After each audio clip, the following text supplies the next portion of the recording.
2026 সালে অনূর্ধ্ব-19 বিশ্বকাপ শুরু হতে যাচ্ছে।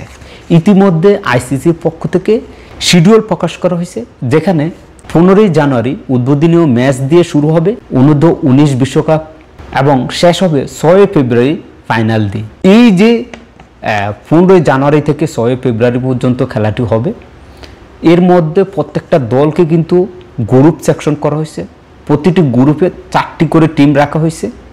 গ্রুপ পর্বের ম্যাচের মধ্যে বাংলাদেশের 3টি ম্যাচ খেলবে, যেটা বাংলাদেশ প্রথম ম্যাচ খেলবে বাংলাদেশ বনাম ইন্ডিয়া 17 জানুয়ারি, এবং বাংলাদেশের দ্বিতীয় ম্যাচ খেলবে বাংলাদেশ বনাম নিউজিল্যান্ড। সেই ম্যাচটি অনুষ্ঠিত হবে 20 জানুয়ারি, এবং তৃতীয় অর্থাৎ সর্বশেষ ম্যাচ বাংলাদেশ খেলবে আমেরিকার সাথে। সেই ম্যাচটি অনুষ্ঠিত হবে 23 জানুয়ারি। এবারে ওয়ার্ল্ড কাপটি অনুষ্ঠিত হবে জিম্বাবুয়ে এবং নামিবিয়া, এই দুইটি দেশে এই ওয়ার্ল্ড কাপটি অনুষ্ঠিত হতে যাচ্ছে।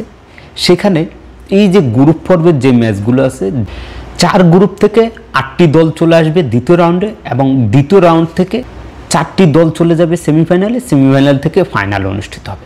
এখন দেখার বিষয়, বাংলাদেশ ইন্ডিয়া নিউজিল্যান্ডের মতো দলকে হারিয়ে তারা দ্বিতীয় রাউন্ডে ওঠার সুযোগ পায় কিনা। খেলাধুলার সকল আপডেট পেতে চোখ রাখুন এসপ্লে।